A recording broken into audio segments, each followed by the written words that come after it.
Somewhere in your house, there is a photograph of a stranger. The stranger is small. The stranger is you. You know the date. Someone told you who was holding the camera. And you know that the small face in that frame belongs to you the same way your hands do. You just cannot remember being there. Not dimly. At all. There is nothing to reach for. Most people assume the answer is obvious. Babies do not remember because babies are not really thinking yet. But the real answer is far stranger. You were thinking. You were more awake in those years than you have ever been since. Look at what you did before your 3rd birthday. You arrived without a single word. Within 36 months, you had command of an entire language. Its grammar, its exceptions. Nobody explained the rules. You reverse engineered them from fragments of adult conversation drifting across a kitchen, and you kept all of it. You still speak that language. Not one of those lessons has faded. Only the days are gone. Why would a brain keep everything it learned and throw away every scene in which it learned it? Patricia Bauer at Emory University had mothers talk with their 3-year-olds about 6 things that had just happened. Then she brought the children back years later. At 5, 6, and 7, they still had most of it. More than 60%. At 8 and 9, it collapsed to about a third. The forgetting does not happen to a baby. It happens to a 2nd grader, to a child who could talk, who had told the story out loud, who knew it last year. So what is doing the deleting? Your hippocampus files episodes. What happened? Where? When? In infancy, it is a construction site. New neurons pour in at a rate you will never touch again. Scientists call it neurogenesis. More new brain cells should mean a better memory. Right? Paul Franklin and Sheena Jocelyn in Toronto found the exact opposite. New neurons do not take a seat in some empty corner.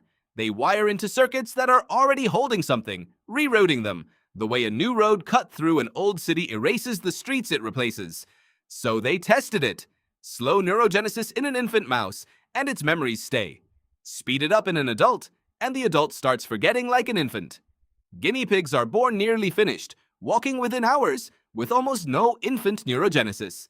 They have no infantile amnesia at all, so you cannot remember being 2 because your brain was growing too fast. Every new cell that made you smarter wrote over a little of what you had seen. You did not lose those years despite building a mind. You lost them because you were building one. But erased is the wrong word.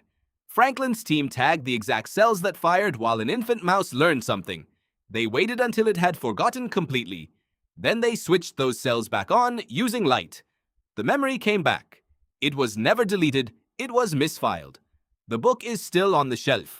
What went missing is the card that tells you where to look. You are not missing those years. You are locked out. Which raises a question about the thing you call your earliest memory. Elizabeth Loftus handed adults an account of getting lost in a shopping mall as a child. It never happened. A quarter of them remembered it anyway. So go into your earliest memory and find the camera. If you can see your own face, watching yourself from across the room, you did not record that. Your eyes have never been on the other side of the room from you. You rebuilt it, out of what you were told. And yet, those years are not lost. They left through a different door. You are wearing an accent you picked up from people whose faces you cannot picture. Your body knows what to do when a door slams before you decide anything. None of it arrives as a memory. It arrives as you.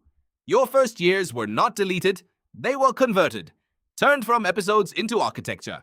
You are not standing in an empty room where your childhood should be. You are standing inside the room it built. That is why you cannot see it. You are looking out of it. Somewhere in your house, there is a photograph of a stranger. Go and find it. Look at the small face, the crooked smile. You are not looking at someone you lost. You are looking at the only person who ever built anything for you and asked for nothing back. Not even to be remembered. The stranger is not you. You are what the stranger left behind.